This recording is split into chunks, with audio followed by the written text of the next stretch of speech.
was the first move you taught me. That's her move. And then she like, if she has a hat on, she'll go, yeah. She'll give me a little balance. And she loves, I have a lot now. What? You just asked for one! She loves doing the yeah. Well, yeah. I will also do this if I was Iman. My hair. And then transition into something. He looks so bad winking.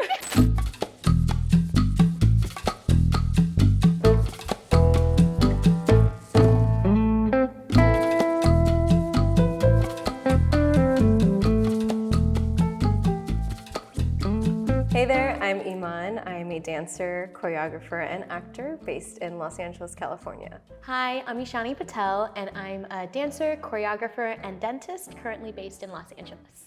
I think the vibe just kind of clicked. So I didn't have any friends. So you were like one of my first people I met, besides for like my co-residents and stuff outside, like from the dance scene. Yeah.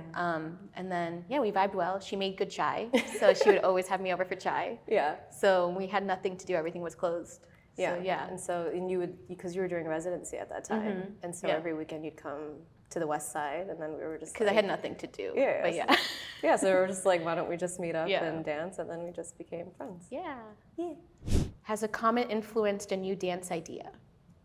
Yeah, I think so. Sometimes people give me like song suggestions that I've like never heard of, like even in different languages, like whether it's like Malayalam or like Telugu or Tamil, whatever.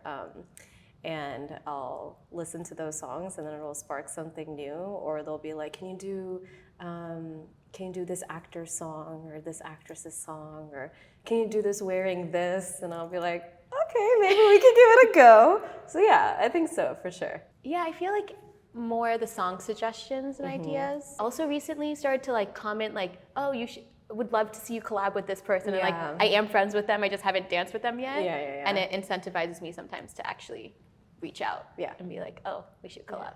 Yeah. So. What is your favorite dance performance of mine? Yours? I feel like I might know the answer.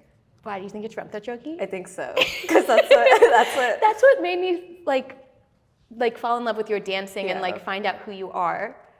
But I think that's why it's so iconic in my head. But like when I watch it back, I've seen you grow so much now. Yeah. So I think if I were to compare that to some of your pieces now. So then what would it be? Oh, that's why it's so hard. That's why I was trying to think of like a current one. Yeah. I think Ramta Jogi is like the most iconic. Yeah. For me, for you, because I think that's how. Yeah, I think that's how most people remember me is the Ramta Jogi choreo. I like the ones that we do together a lot. Oh, I love the ones that we do together a lot. Yeah, what's your favorite one of mine?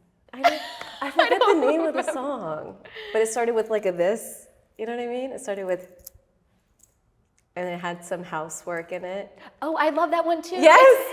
Oh, that is my favorite one too. Right? Yeah. It's a good Diwana one. Hideko, but it was sung by the 19. How important is it to have a manager or an agent? Oh, I think it's so important, especially if you're trying to pursue anything in the entertainment industry. I think having an agent and a manager representing you is vital. And especially me as an actor, that's how I get more auditions for roles and stuff like that.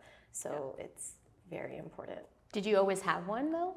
Like how did it evolve throughout your process? Because I know I am signed with an agent now, but I didn't have that in the beginning. And then I have one now, but I know you have multiple and for different things. So I have like for different avenues, right? So I have one for acting, and then one for social media, and then one for like a different region. So it's like, it's a little different.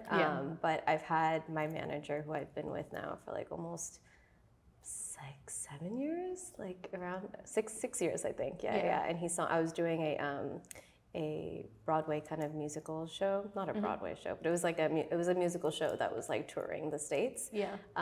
And he saw me perform, and he. Oh, I don't think I knew that. Yeah. Like my route was different because I individually pitched myself. Yeah. And reached out. Yeah. And then, which is what most people do. Yeah. I actually don't have a manager. I only have an agent, and I use my agency more for.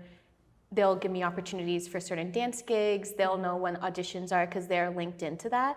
And then if I get any brand deals or anything like that, I just loop my agents in right away, and they handle all the logistic side for that. Yeah. But in terms of teaching and everything like that, I've handled on my own or with each other. Like we help each other. Yeah. But I have not had anyone manage anything when I'm traveling to teach classes or anything like that. I feel like if you're going more towards the acting route, it's really important to like have an agent and manager. They get you in certain doors that you might not be able to get with yourself, like by self-submitting and stuff like that. So I think in that case, that's really important. In terms of like workshops and stuff, I don't think that you need to. I just think you need to be consistent, and I think you need to have like a proper schedule and all that stuff when you're implementing your workshops. And so there are avenues to start just on your own, and then as you grow, you figure out which managers or agents would be most beneficial for your field of interest and your needs. What is the most common misconception about dancers? So I think a lot of people think we're like really competitive with each other and cutthroat, and if someone else is a good dancer, and I don't know, I think that's just a conception that, like, I've just heard that. I get that too. But I think that my best friends, or even if I look back from growing up, like a lot of them are dancers. So yeah, you're a dancer, you're my best friend. So I think it's it's a big misconception that we're all competitive all the time. Like, I think we are perfectionists, which is maybe where that comes from. Like, the biggest thing is that like we don't gatekeep.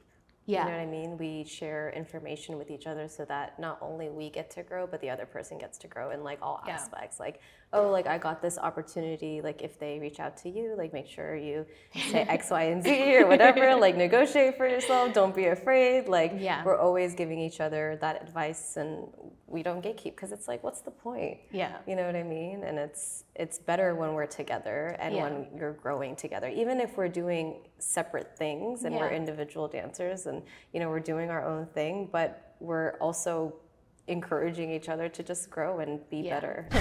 How do you pick the songs you dance for in your reels? Well, a lot of ideas I get when you send me a reel. I'm like, do this. We drive so much in LA, and I just like favorite anything that I'm like, okay, this can potentially be something. So when it's times to actually create, I go through my favorites, and something that I saved like 2 months ago might be something that I'm looking to create to now, because it's like, okay, this fits now. So it's usually not like, okay, I look at a song right now and I'm creating it tomorrow. It's more like a long-term game when I'm searching for songs, especially for class choreos. For trends, I think it's more, if I see a trend I love, I'm like, okay, I want to do this, and then I'll message you or Magna or whoever I want to dance with, and then whoever's free, we just try to do it because you do want to hop on the trend sooner. So basically everything what you said. And then I think for me more so, I listen to the most random like Spotify playlists because there's so many songs that I just don't know, and then of like different languages and whatnot, and you never know what type of music you'll be inspired by. I remember listening to even when I created my first workshop, right, Ramta Jogi, like there was just one beat that I really, really loved, and I was like, I really want to do this move for that beat, so I'm gonna literally pick this song so I could just do that, because that's what inspired me to actually create the whole thing. So there has to be something in the music for me to be like, ooh, like I like that, like that sounds nice. I wanna see how that would fit in my body. So that's how I create specifically for like workshops and stuff like that. Oh, how do you handle comparisons between both of us? Oh, I think that we both have like such different things that we offer, you know, and I think that when we do dance together as friends, like we complement each other so well, and that I don't think that it's, oh, she's better, or, you know, one's better than the other. I think it's just like we both complement each other really well. So I don't know, like, and I think we learn from each other. So I think when we see these comments about comparisons, I think we're secure enough in our relationship with each other that it's not like, oh, I think she's seeing this comment and now thinks she's better than me. No, it's oh my God. No, I know, but I'm saying, like, I think that's what happens in people's heads, right? When you get comparisons and stuff, it's like, or you get insecure with yourself and start thinking, oh, I'm not as good. But it's not about good or bad. Like, you can watch 10 different dancers and them all be amazing, but you may have someone you just gravitate towards watching because they just match with your vibe or style, right? 100%. Like even songs, music. I feel like everything in art is like that. And it's like weird to compare what is better. And no matter what, you will definitely have something to learn from me, and I will have something to learn from you at the end of the day. And that's how we grow. And I think it's better, and people have told us this before too, like mentors and stuff, is that you never want to be the best in the room. No. Like, what's the point of being the best in the room? You're going to stop there. Yeah. It's good to be around people that push you so that you keep getting better. Exactly. So I look up to you as a dancer, which is why, so like, I looked up to you too. so the comparisons don't, I think, and we talk about it too. Like we screenshot and like we'll send it. We'll be like LOL. Yeah. What do you want to be remembered for? I want to be remembered by just having my art inspire other people. If you are someone who feels like this isn't something that you can pursue, I want you to be able to look at my art and be like, you know what, maybe I can give it a shot.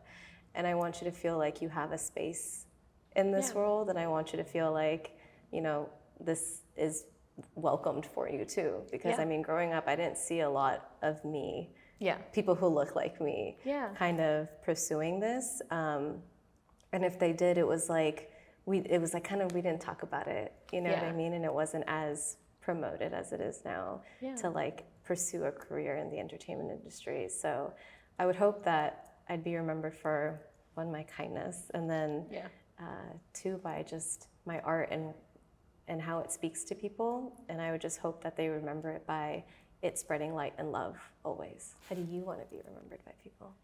Yeah, so I think I want to be remembered about how I make people feel. So, and I think I realize that more when I go teach workshops, and it's amazing about how many people come up afterwards and it's like, oh, this was so much fun, or oh, it sparked something in me that, similarly to you, like has made me want to do this more, or made friends through it. And I want to create communities around that. I found those have been like the most memorable moments when people mention and talk about that. So I feel like that's a big part of my art, is inspiring people in a direct way where I'm able to like meet and create communities too. So do you have any memorable comments or stories that people have told you after one of your workshops? I definitely do. There was this one woman young lady who came to my class, and she had just gone through cancer, and she said that my videos made her smile during her chemo treatments. And so to me, that was very emotional, because my mom also went through cancer. And so I was just happy that, you know, my art was making that kind of impact to somebody, and that they had, you know, the courage to come out to class and try something different, and like to be a part of to be a part of the workshop in that way. It was just really lovely.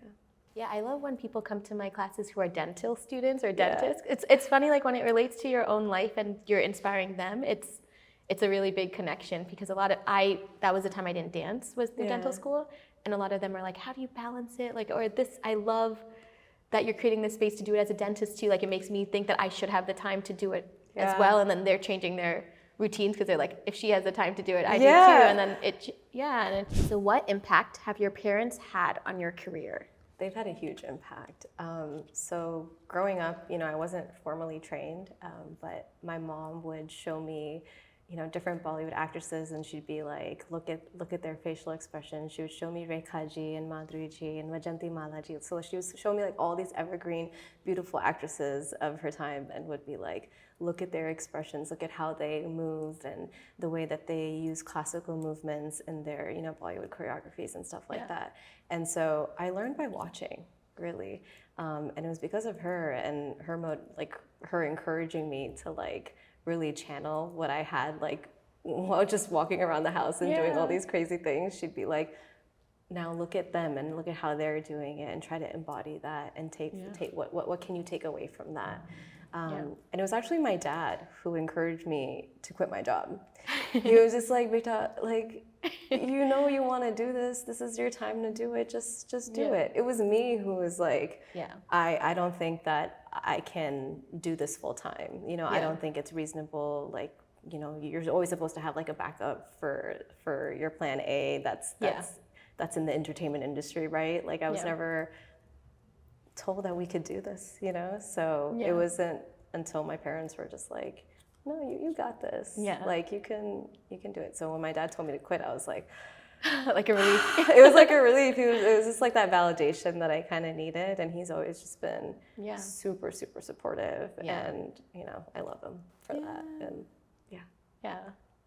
So I didn't think this was going to be my career at all. Like I was going to dental school, all of that stuff, and dancing had always been a big part of my life, and I was always so grateful that my parents were very supportive of my dance love. Like they would drive me to my Bharatanatyam classes all the time, like even if it was an hour away during high school, and even during Penn, they would fly up to see my shows. So they always really, really, really supportive about the dance. They were never like choose dance or school. Yeah. But I think they also never thought I was gonna go into a career for dancing, which I never thought either. But like after I finished residency, I had to look for a job. There was a period where I had like 2 or 3 months of no dental license yet. So I just was full-time dancing then. Yeah. And I saw how much I can do if I actually, at the time, I didn't have to just do the videos on my phone, on the floor. I could create videos, I can go to classes, I can train, I can travel. So when I saw that, I decided not to go full-time dentistry from the beginning. And when I told my parents that, they were supportive of it. They would always be like, make sure you still do dentistry though. Like don't forget it, like it's a good skill to have. So there was always that.